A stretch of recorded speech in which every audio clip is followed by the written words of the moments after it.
Chapter 7. The Master Apprenticeship Program. Crosby Willet is pictured here with apprentices Philip Tate and Ronnie Shaw, showing their stained glass panels to a state representative. Their stained glass panels earned each of the men an award during a conference held by the Stained Glass Association of America, June 1962. Given that Willet Hauser has over a century of history and a reputable lineage of artisans, it has always been known as a training ground for elite artists in stained glass. In 2014, Willet Hauser formally brought back the Master Apprenticeship Program in the field of stained glass, a tradition originally instituted in the early days of the studio. The return was not only beneficial to the studio, but to the stained glass industry. This historic program offers apprentices the opportunity to learn all aspects of the craft and art of stained glass. The multi-year Master Apprenticeship Program features several major areas of study, including studio work, creation, fabrication and restoration, field work, preservation, on-site restoration and installation of new art, and design work. In addition to on-site studio work, apprentices complete outside coursework in areas such as drawing, computer arts, history, and glass studies. Additionally, apprentices are expected to take part in in-house classes. Upon successful completion, individuals are given journeyman status. As certified journeymen, they will be able to perform the tasks of the trade within the field of stained glass and to supervise apprentices. Recently, 3 talented apprentices were actively involved in the Master Apprenticeship Program. Christopher Tiffany holds master's degrees in art history and education from Arizona State University. A talented draftsman, adept in figurative art, drawing, oil painting, and bronze sculpture, Tiffany has both studied and taught art in the Middle East, Britain, and Italy. He is currently involved in the apprenticeship program with a focus in painting. Apprentice Audrey Ferris, shown here in a photograph, studied graphic design, electronic publishing, and business at St. Mary's University. Though glazing is her main focus, she enjoys all aspects of the stained glass process. Michael Speyer was deeply involved in the world of theology before joining the studio's Master Apprenticeship Program. He received a Bachelor of Arts degree in theology from Franciscan University before completing a master's degree in theology from Notre Dame Seminary in New Orleans, Louisiana. After several years of involvement in the New Orleans Archdiocese school system, multiple parishes, and the New Evangelization Society of New Orleans, Speyer decided to explore his lifelong interest in stained glass. Chapter 8. Art Glass Styles. Over its more than century-long history, Willet Hauser Architectural Glass Incorporated has offered a variety of stained glass styles and media.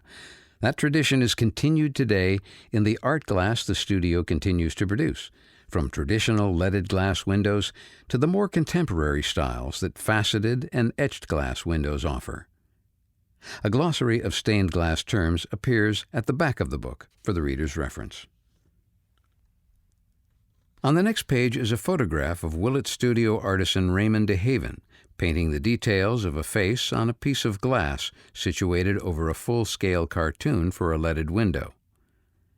On the next page, photographs of artisans performing various stained glass methods such as painting on glass and faceting glass dailies, circa 1960s. Leaded glass. Leaded stained glass windows bring to mind the glories of the great Gothic cathedrals. A leaded stained glass window is a mosaic made up of pieces of beautifully colored glass cut to the desired shapes and held together by strips of grooved lead, which are reinforced and anchored in the window frame.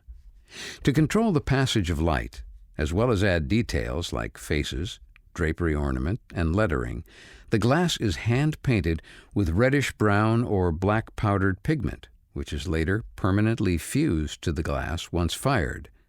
The same methods of leaded glass fabrication perfected more than 800 years ago in Europe are in use today. The art of stained glass is one of the few handcrafts that are still practiced much as they were during the Middle Ages. The studio houses a collection of nearly 900 unique individual glass colors, many of which are rare and date back to the early to mid-20th century. On the left page, despite modern technology, the tools used for creating stained glass have largely remained the same as they were since the medieval ages. An example of the typical kinds of brushes used by the painters of stained glass are depicted there. The brushes are used to apply bistre brown and black vitreous paint to help cut down intense light that streams through glass while allowing for tonal ranges in the painter's work. Soft, flat brushes made of badger hair are used for matting, while more narrow tracing brushes are used for fine lines. These are generally made of sable hair. Also useful to a painter can be various other items such as toothbrushes, sponges, or textured cloth for rendering different effects. On the next page, St. John the Baptist leaded glass window, St. John the Baptist Episcopal Church, Wausau, Wisconsin. And here is an example of a painted figure in leaded antique glass. This cherub, painted by Melissa Janda, is a detail from a window created for the Masonic Library and Temple, Philadelphia, Pennsylvania. The cherub was painted after the likeness of Willet Hauser apprentice Christopher Tiffany's young son. Faceted glass. The Willet Studio was a pioneering force in introducing the innovative technique of faceted glass to the United States. Developed in France in the 1920s, colored glass slabs are cut and then chipped to add a jewel-like quality. The pieces are carefully arranged in the desired design and then surrounded by a concrete or epoxy matrix. The design possibilities of this medium are infinite, as it adapts to the smallest openings and to larger areas up to entire wall surfaces of great proportions. The medium lends itself to representational design as successfully as to abstract, and the matrix can be a mere hairline or any desired width up to several feet. The technique was extremely popular throughout the 1970s before falling out of favor for more traditional styles. Recently, it has regained popularity as an affordable glass trend. On the left is a photograph of a faceted glass window series at Ancillay Assumpta Academy in Wyncote, Pennsylvania. On the right, the dynamic crucifixion window designed by Benoit Gilsoul for St. Thomas the Apostle Church, Rochester, New York, is an example of the effective drama faceted windows can create. Etched glass. Another service offered by Willet Hauser is known as etched glass. Glass etching refers to the process of abrading or roughening a piece of glass in an effort to produce a decorative design atop the glass surface. Etched glass can be an effective tool when light is limited. A variety of techniques are utilized in order to achieve an etched surface in glass, all with different artistic effects. Hydrofluoric acid is often used to etch specialized art glass with 2 or more layers of color, known as flashed glass.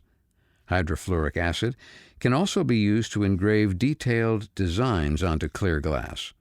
Designs can be engraved onto glass using a sandblast process too. Additionally, all of these etching techniques can be achieved using computer-drawn designs and plotter-cut self-adhesive vinyl sheets. There is a photograph of an etched glass design by Jane Collins. Laminated glass.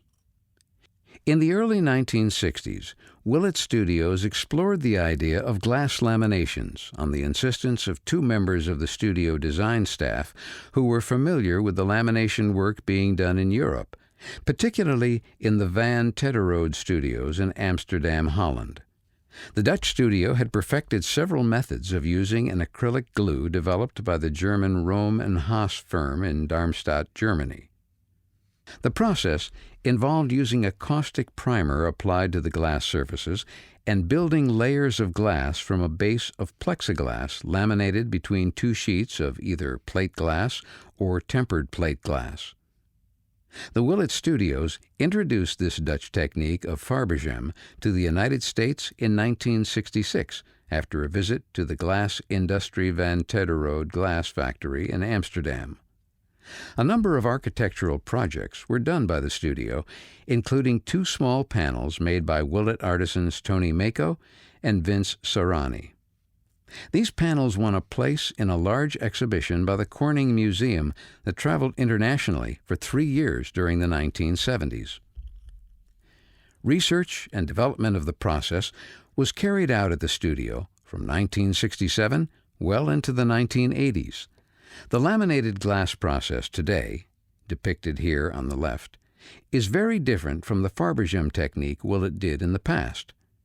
Today's glass laminating process allows for many exciting possibilities, including the creation of stained glass on a large scale without the use of lead.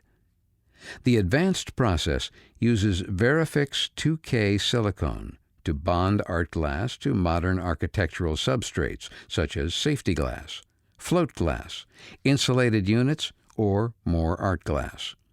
The art glass is carefully laid onto the silicone layer following the approved design. The silicone sets solid in 12 hours and is fully cured in 72 hours. The Verifix 2K silicone technique has been proven for 20-plus years to be structurally permanent, UV and weather-resistant, and non-yellowing. Design possibilities using this method of art glass range from glass etching and enameling to glass edges lit with fiber optics or LED lights. On the left is a photograph showing today's modern laminate glass technique, and on the right, slides from the Willet Hauser Library show the exterior and interior views of the Fabergem treatment on tempered glass in the Amsterdam Union Building, one of the many projects the Willet Studios viewed while traveling through Amsterdam. In 1969, the Willet Studio purchased the patent for the Dutch bonding technique, and Louis Leroy of the Glass Industrie van Tederode traveled to Philadelphia to spend 3 months familiarizing the studio's staff with the technique. Leroy assisted in the creation of a dozen large exhibition panels that were used in shows displaying the technique at the Philadelphia Art Alliance and the Museum of Contemporary Crafts in New York City.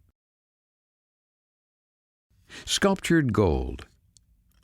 The exciting idea of a window that would be both beautiful at night or daytime under any light conditions had been on the mind of Henry Lee Willet for many years. It wasn't until the 1950 experiments which resulted in the first sculptured gold window in the Westwood United Methodist Church in Los Angeles that the challenge was able to become a reality. More details on this particular commission can be found under Noteworthy Commissions. Sculptured gold windows were developed by the Willet Studio in 1950 as a solution to the problem of the appearance of a stained glass window at night when no light shines through the glass. The novel process, dreamed up by Henry Lee Willet, combines the ancient medium of metallic sculpture, or repoussé, with the equally ancient art form of stained glass. Created with special care and craftsmanship, sheet lead was carefully cut out and tooled to make a 3-dimensional overlay, which was then gold-leafed, or, in rare cases, platinum was used. The day view, with light streaming through, showed off the brilliantly colored glass. After dark, with light on the surface, the overlay became a shimmering gold bas relief. When first devised, the sculptured gold overlay was based solely on leaded stained glass windows. Eventually, faceted glass set in epoxy resin was used. The thick angular glass pieces contributed an even greater brilliance in color under transmitted daylight.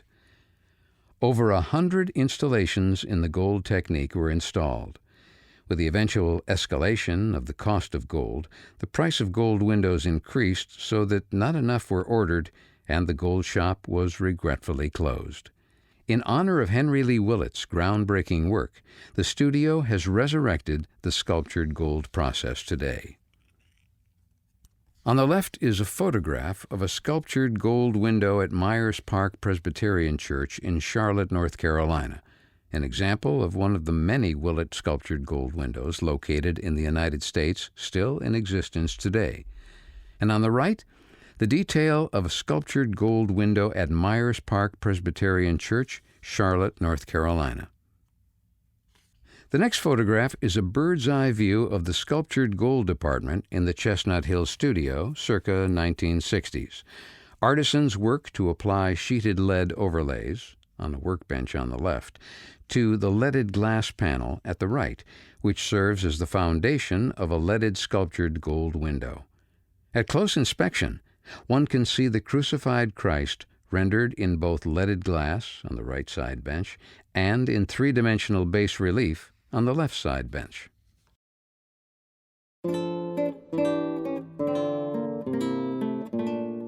Chapter 9. Major Commissions. The following projects are just a few of the many buildings and monuments throughout the United States that have been enhanced with beautiful stained glass windows from Willet Hauser Architectural Glass, Incorporated. The United States Military Academy, West Point, New York. In 1911, William and Ann Lee Willet made their mark on the American stained glass stage when they won the international competition for the Great Sanctuary Window at the Cadet Chapel at the United States Military Academy in West Point, New York. At the time, the competition was recognized as one of the most memorable ever held in the United States. The competition grew out of the Military Academy's Association of Graduates agreement to sponsor the sanctuary window as a memorial from the living graduates to their honored predecessors.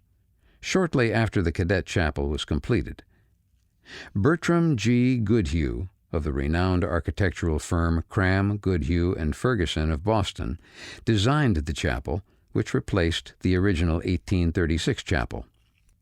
8 of the leading American stained glass artists were invited to submit plans for the window.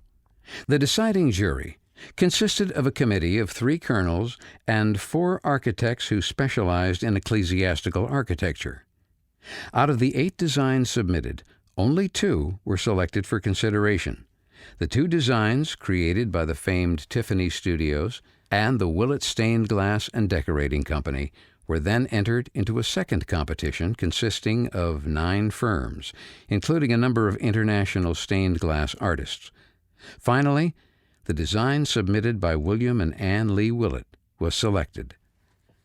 Upon viewing the Willet design, Goodhue wrote to one of the committee members in charge of the commission, Colonel Charles W. Larned, "I think that there is no doubt but that you will have, if the actual work is carried out as well as the design has been made, the most wonderful window of all times, and one of the finest in the world." On the left is a photograph of the detail of the cartoon for Duty, Honor, Country, Sanctuary Window, United States Military Academy, West Point, New York. And on the right, St. Clement and the Wicked Husbandman parable windows in the viewing window for the United States Military Academy, West Point, New York, circa 1910. The international competition stirred so much interest in the art world that the Boston Museum of Fine Arts held an exhibition exhibiting the designs submitted for this exciting and memorable competition. In their description of the design submitted to the jury in February of 1910, Ann and William Willet explained the concept of their theme. "Our aim and purpose in designing this window, dominating its importance and influence upon the beholder, has not been to produce merely a correct ecclesiastical and ecclesiological decoration, adhering faithfully to those principles that marked the highest development of the art of stained glass in the 11th and 13th centuries, not merely conforming its structure, scale, and detail to the architecture. All these essentials are, of course, vital, and have been respectively given their proper study and appreciation, but we have sought to do more than this, to design a memorial that shall teach a great spiritual truth, emphasizing by scenes of biblical and accepted church history the genius of West Point through the heroes of the Old and New Testaments. A note of victory rings true throughout the entire composition. the victory over sin and self that is only possible through a belief in Jesus Christ, the Son of God and Captain of our salvation. In designing a window of such large proportions, in such a building, and for such a purpose, the temptation is great to make some heroic subject that would command attention by its very size and prominence. We have refused to yield to what would prove an architectural blunder, and have therefore kept our subject matter small in scale, introducing a series of military events iconographically interwoven, thus creating a design that will furnish constant food for thought and study in future generations. Feeling also from a decorative standpoint that these successive tiers and groups of figures will add a feeling of great height and mystery to the composition while enhancing the vertical effect.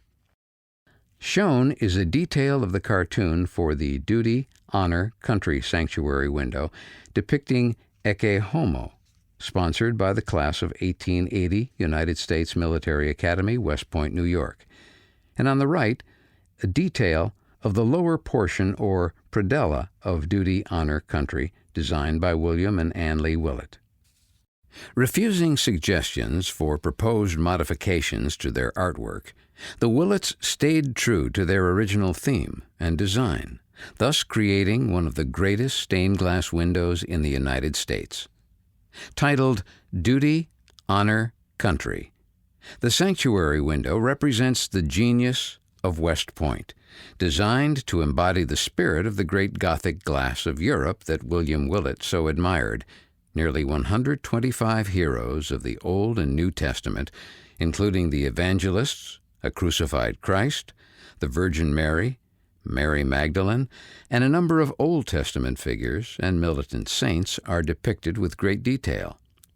In contrast to the cool and controlled military Gothic architectural space that the window adorns, the expansive jewel-colored palette is set aglow by natural light, the chief distinguishing factor in much of Willet's work.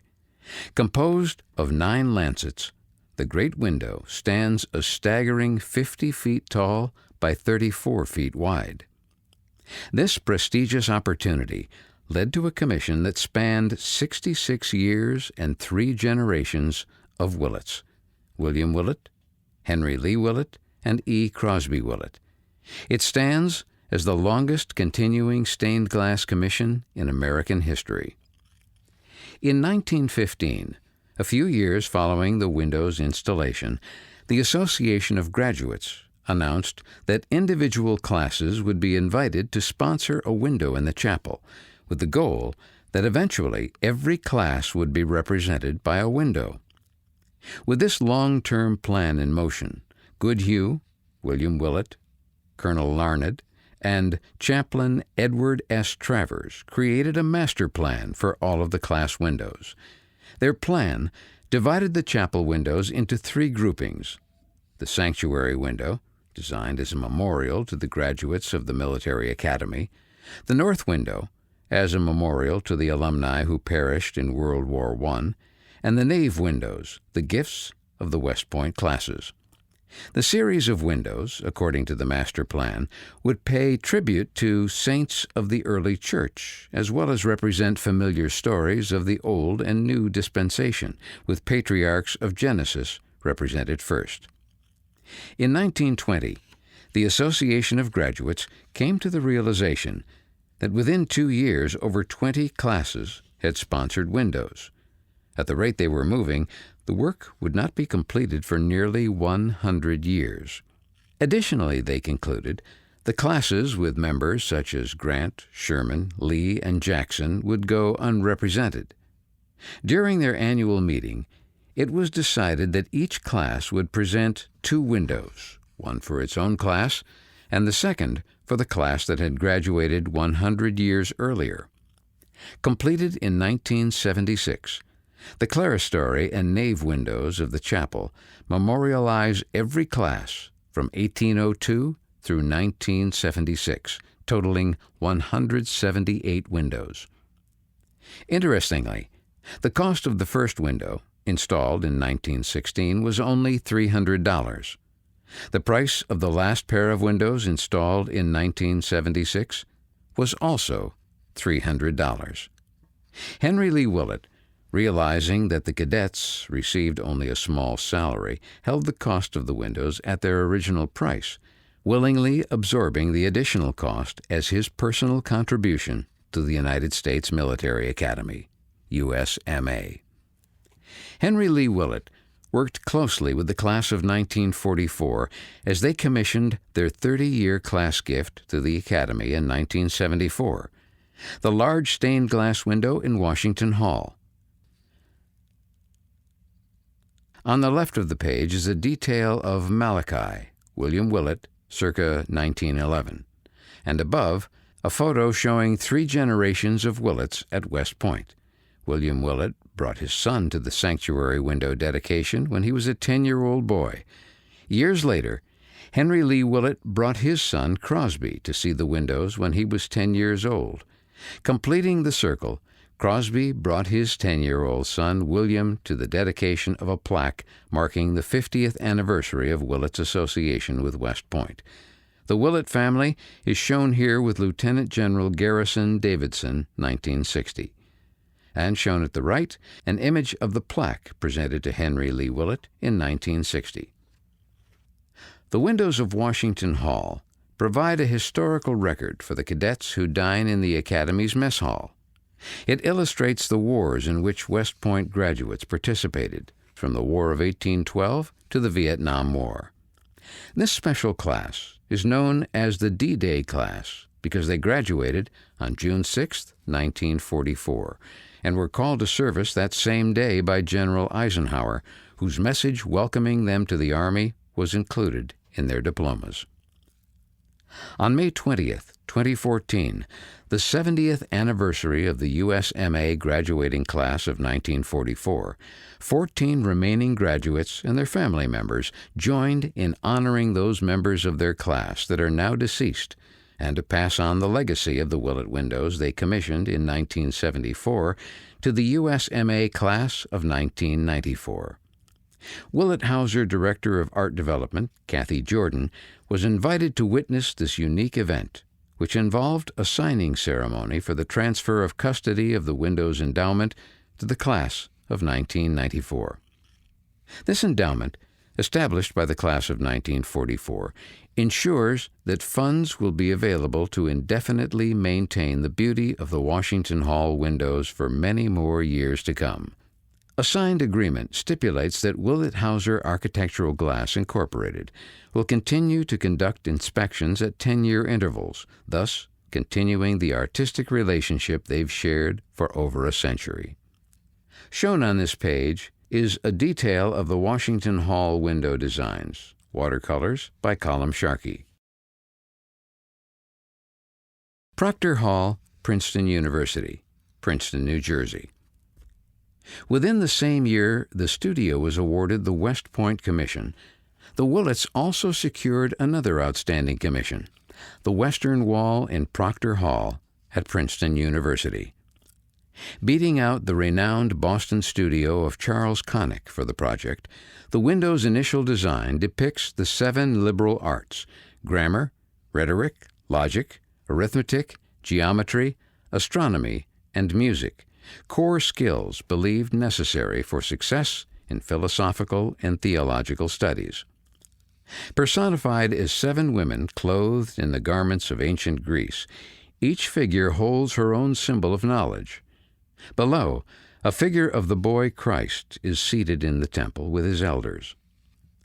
Painted in 1912 by William Willet, this preliminary design showcases his admiration for the pre-Raphaelites and their influence on his work.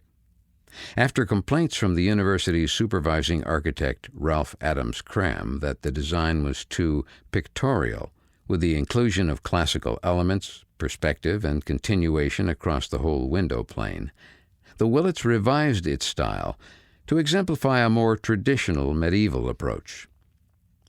Shown is William Willet's original design for the 7 liberal arts, 1912. It's an example of the artist's early leanings toward the aesthetic of the pre-Raphaelites. Shown on the next page is a photograph of the Great West Window, Proctor Hall, Graduate College, Princeton University, 1912 to 1913. On the next page is shown the preliminary studies by William Willet for the Great West Window. Above on the left are personifications of arithmetic and astronomy made for William's original design, shown on page 100.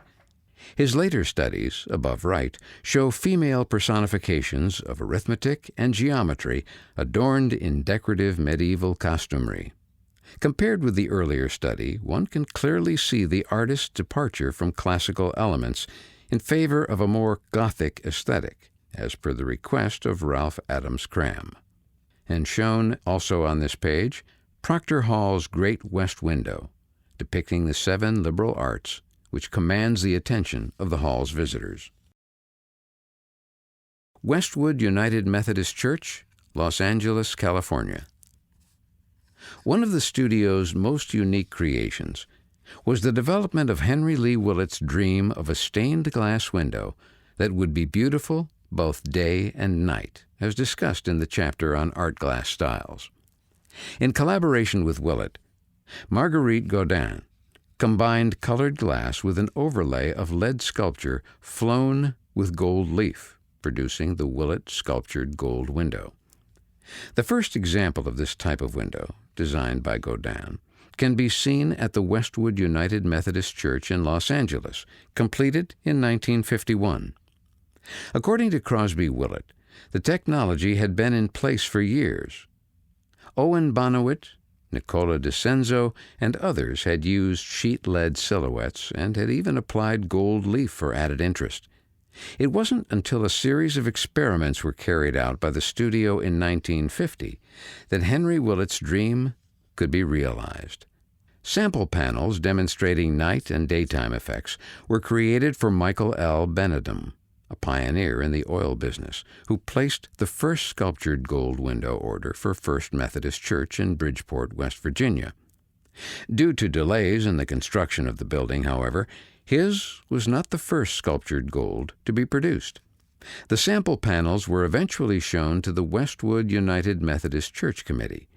Compelled by the possibilities this exciting new process presented, they ordered what was to be known as the Glory Window. Though it was the second sculptured gold window ordered, it nevertheless turned out to be the first executed. The experimental panels were illustrated in the April 11, 1955 edition of Life magazine. The 5-panel window serves as the culmination architect Harold Wagoner's carefully designed interior, planned so that the eye of the worshiper is carried through the sanctuary in a climactic manner, past the simplest flat masses of the nave to a cascade of jewels in the 5 towering lancets in the apse. Befitting of its title, the Glory Window is both glorious in the sunlight, as its bold black silhouette is juxtaposed before the richly colored glass, and equally glorious at night with its shimmering gold reredos. Shown on this page is Marguerite Godin with her design for the chancel window. The next page is a photograph of Marguerite Godin's design for Westwood United Methodist Church's chancel window, depicting the life of Christ. 1964 to 65, World's Fair Hall of Science, Flushing Meadows, New York. In the early 1960s, Willet Studios illuminated architect Wallace Harrison's Hall of Science, designed for the 1964-1965 World's Fair, with thousands of pieces of faceted blue glass. The 90-foot serpentine structure is made up of over 5,000 2-foot by 3-foot panels, pierced with 1-inch Blenko glass dowels, cast into a matrix of reinforced concrete. Designed to give the impression of being in deep space, the primary glass color is blue. More than a dozen shades of blue were used, accented with touches of gold, ruby, green, and purple to further intensify the feeling of outer space. During the World's Fair, a full-scale model of the lunar rocket was displayed with a film of the planned moon landing, which would be accomplished just a few years later. Due to a tight production schedule, The studio artisans worked 7 days a week for nearly a year to complete the commission. The many thousands of pieces of glass were hand-cut, chipped, and placed on the pattern in the Chestnut Hill, Philadelphia studio. Binding was poured, cured, waterproofed, and then tested. Each panel was subjected to controlled laboratory testing. Hurricane-force winds beat on them. Water was sprayed on the exterior surfaces, while simultaneously a vacuum was created on the opposite side to simulate the power of 100-mile-per-hour winds. On the opposite page is shown the exterior of the Hall of Science. On the opposite page on the right, illuminated faceted glass dowels in an array of blue tones evoke an ethereal atmosphere inside the building, and on the right, an architectural rendering of the planned building, designed by Wallace K. Harrison. Temple Beth Zion, Buffalo, New York. Temple Beth Zion was designed by Max Abramovitz of the noted firm of Harrison and Abramovitz Architects, New York City, New York. 2 large windows at each end highlight this modern concrete oval building. Both were made from paintings by the well-known Jewish artist Ben Shahn. Shahn entrusted his window and altar designs with the Willet Stained Glass Studios. According to Henry Willet's wife Muriel, he entrusted the creations of his mind and hands, his dreams in watercolor, to the rigors of translation into that exacting medium of stained glass. His work was translated into the glass medium by Belgian painter and designer Benoit Gilsoul. The curving, outwardly slanting walls of the temple presented unique structural problems for the studio, requiring intensive study by a team of engineers before any actual building could begin. It took this team over a year to work out the problems. Gilsoul selected the glass for the project, using mainly French antique for its wonderful shading in blue-gray tones. He was also the painter for the dynamic windows. On the left is a photograph of Shahn with engineers discussing the finished window in the viewing area, and on the right, Benoit Gilsoul and Henry Lee Willet examine Gilsoul's full-size cartoon design. On the left is a photograph of Temple Beth Zion showing the Willet stained glass chancel window and menorah, both designed by Ben Shahn. And on the right, Ben Shahn's Bima painting, which served as the inspiration for Temple Beth Zion's Bima window. On the left is the design for the menorah by Ben Shahn, and on the right, Willet Studio artisans with the wrought iron sculptural frame. The menorah, which stands over 7 feet tall in the Bima area of the synagogue, was created from the late Ben Shahn's design in 1969. Crosby Willet headed the team, translating the idea with sensitive regard for the artist's dream into the medium of steel and polyester. The combination of materials was a pioneering effort, arrived at after trial and error, with the members of the team working together in close collaboration. Christopher Ray carried out the wrought iron sculpture, which is the core of the menorah. Iron was used for its basic strength and its workability into an art form. Once complete, the wrought iron was flown with 14-karat gold leaf. When the original plan of using glass proved impractical, the team turned to clear polyester to obtain the special effect desired by Shahn. This phase of the work was carried out by Jan Ozag. Small pourings were necessary to prevent overheating and discoloration of the material. The base alone required 20 gallons poured twice daily, half a gallon at a time, with cooling periods in between, over a period of 10 working days. Shown is a photo of Ben Shahn at the Willet Studios with the menorah for Temple Beth Zion, Buffalo, New York. The menorah was executed by the studio after a Ben Shahn design. Cathedral of St. Mary of the Assumption, San Francisco, California.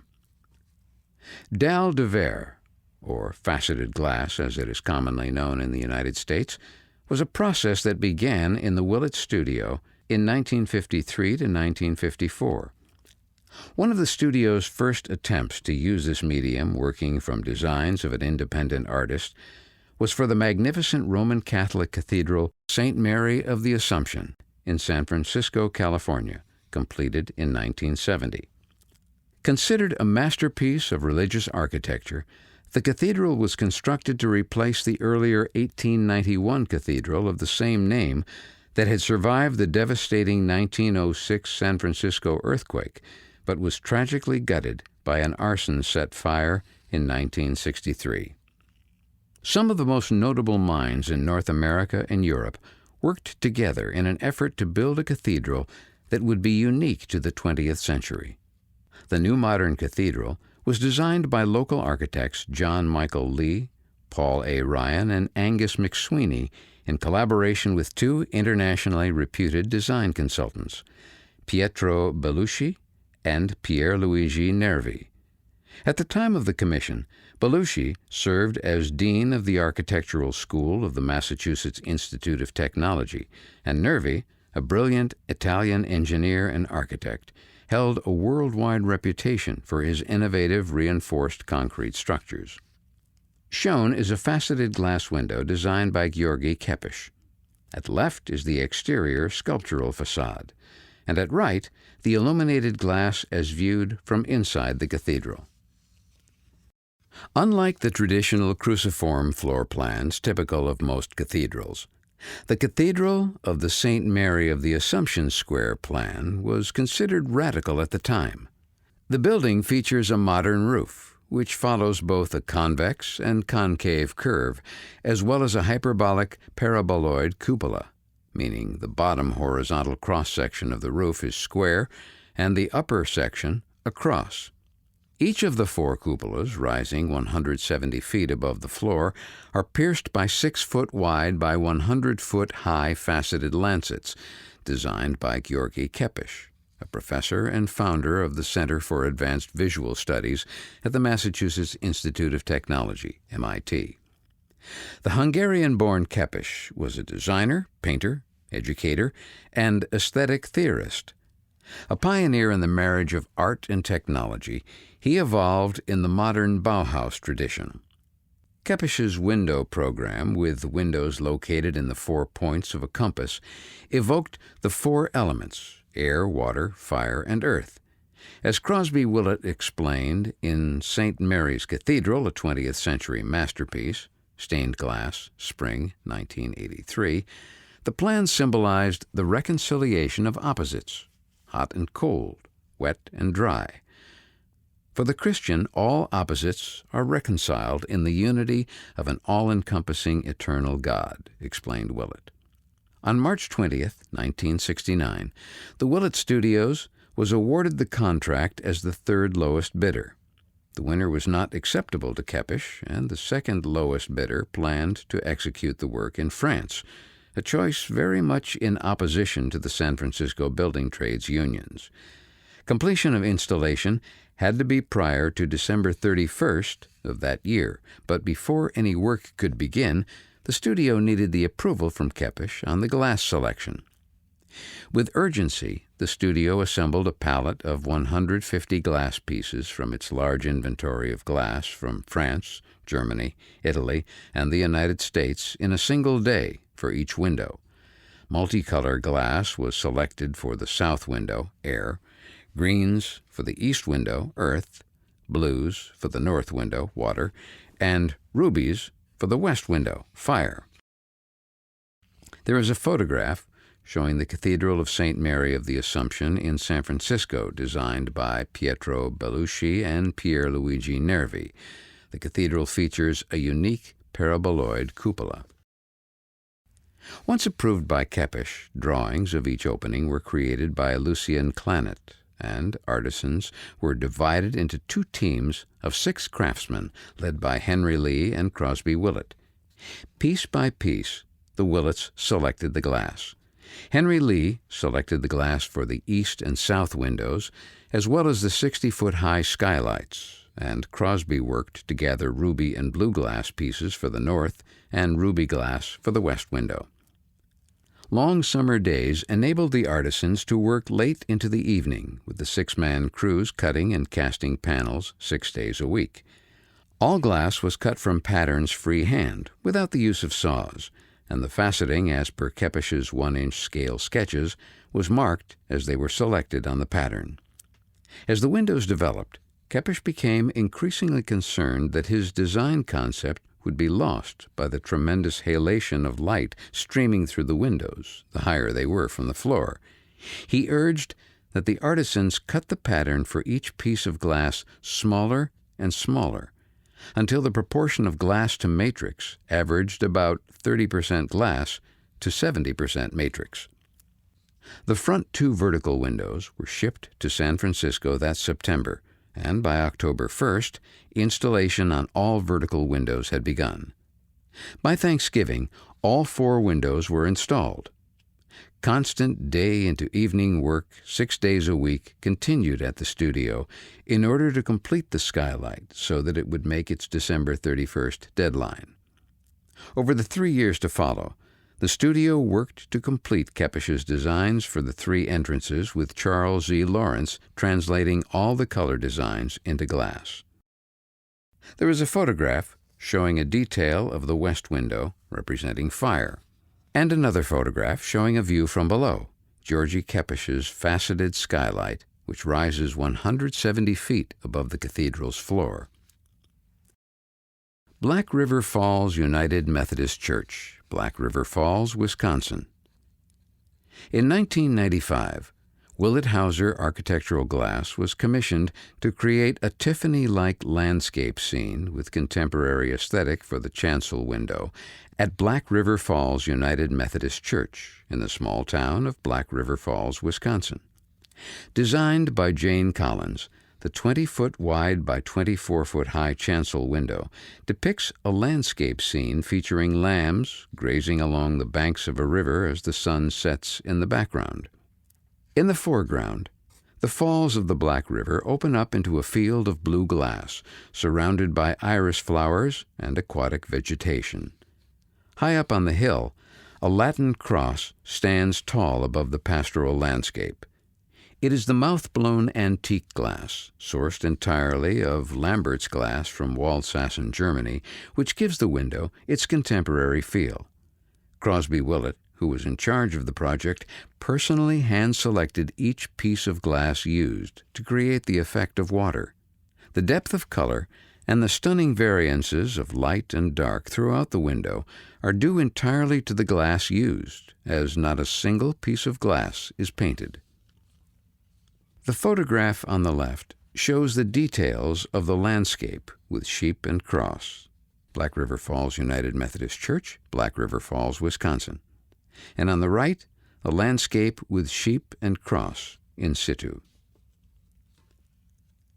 Arts for Transit, Metropolitan Transit Authority, New York, New York. One of Willet Hauser's most unique projects, utilizing the talented work of artists of another medium, is the studio's work with the New York Metropolitan Transportation Authority Arts for Transit program. The Arts for Transit is a program that encourages the use of public transit by presenting visual and performing arts projects in subway and commuter rail stations. The program involved the invitation of neighborhood artists working in various media to compete for projects in nearby stations.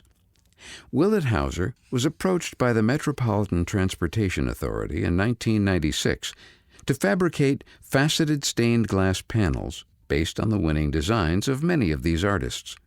Since then, the studio has translated the artwork of local New York artists into stained glass panels installed in 28 stations across 8 subway lines. On the left, North, South, and Home, designed by Joseph Cavalieri and fabricated by Willet Hauser Architectural Glass Incorporated for the Metropolitan Transit Authority, 2008. Philippe's Manor Station, New York City. And on the bottom, Reaching Out for Each Other, designed by Juan Sanchez and fabricated by Willet Hauser Architectural Glass Incorporated for the Metropolitan Transit Authority, 2006, 176th Street Station, New York City. Carlisle War College, Carlisle, Pennsylvania. Willet Hauser has had the honor of commemorating heroes of the armed forces in a number of commissions, including a window for the United States Army War College in Carlisle, Pennsylvania. This window, which was dedicated on the infamous day of September 11, 2001, commemorates World War II's Battle of the Bulge. The window was inspired by an iconic photograph taken for Life magazine in January of 1945, now in the National Archives, that captured American troops of the 82nd Airborne Division advancing into Belgium through a firebreak in the forest. The final design depicts that moment. All of the divisions participating in the battle are depicted in the border of the window. Shown on the left, Triumph of Courage, original design by Colm Sharkey. The next page is the original photograph which inspired Colm Sharkey's Triumph of Courage design for Carlisle War College. Troops of the 82nd Airborne Division go by way of a firebreak in the woods as they move forward towards Harrisbach, Belgium. 504th Regiment, January 28, 1945, courtesy National Archives. National Christian Church, Washington, D.C. When the Willet Studio was contacted by Washington, D.C.'s National City Christian Church in 1973, it was to memorialize two former members of the congregation, Presidents James A. Garfield and Lyndon B. Johnson, in stained glass. American architect John Russell Pope, responsible for designing a number of iconic buildings throughout Washington, including the National Archives and Records Administration Building, the Jefferson Memorial, DAR Constitution Hall, and the West Building of the National Archives, designed the historic church with all the characteristics of neoclassical design. Reflecting on Pope's sanctuary, as well as a series of earlier installed windows created by the DiCenzo Studio, Colm Sharkey conceived the pair to harmonize with the DiCenzo windows and rendered them in an ornamental Renaissance or neoclassical style that celebrated the architect. Henry Lee Willet, with the help of Sharkey, based on the theme of the windows on the president's characters and accomplishments as told through biblical subjects and symbols. The theme of service was selected for President Johnson's window, emphasizing the social reforms that were accomplished during his administration. The central medallion features the scene of Jesus washing the feet of Peter during the Last Supper. The opposite page is a photograph showing artist Colm Sharkey presenting a design for the National City Christian Church to Henry Lee Willet and an unidentified man. And this page shows Colm Sharkey's designs for the National City Christian Church. At the left, the President Garfield window, and at the right, the President Johnson window. The ornamental border features a number of symbols recalling Johnson's career. At the apex of the window is the seal of the President of the United States. 6 medallions throughout the border contain symbols of the acts of mercy derived from Matthew 25. Feed the hungry, give drink to the thirsty, clothe the naked, welcome a stranger, and visit the sick and prisoners. The acts are reminiscent of his wish for a great society and recall the Medicare program and Civil Rights Bill Johnson signed into law during his administration. Hands planting a young tree at the base of the window reminds one of his wife, Lady Bird Johnson's passion for beautifying the United States. Stars representing the state of Texas and Johnson's alma mater, Southern Texas State University, can be found in the lower corners. Finally, the Silver Star Medal, which he was awarded during World War II for gallantry under fire, is found above the window's memorial inscription. Martyrdom is the central subject of the President Garfield window, a reminder of our nation's 20th president's short time in office. Assassinated after serving as president for only 6 months, Garfield was shot by Charles Guiteau at the Baltimore and Potomac Railroad Station in Washington, D.C. on July 2, 1881. Stephen, considered the first martyr, was a young deacon appointed to aid in the work of the bishops in the Apostolic Church. He was eventually stoned to death for his unwavering faith and died forgiving his murderers. An earlier form of the seal of the President of the United States, found in the Johnson window, is depicted in the upper portion of Garfield's window. Garfield's time serving in both the Senate and the House of Representatives is represented by the seals in the lower corners. Because his time in office was cut tragically short, Sharkey was unable to symbolize his achievements while president and chose virtues instead. Those held by the angels surrounding the central medallion are the three theological virtues: faith, hope, and charity.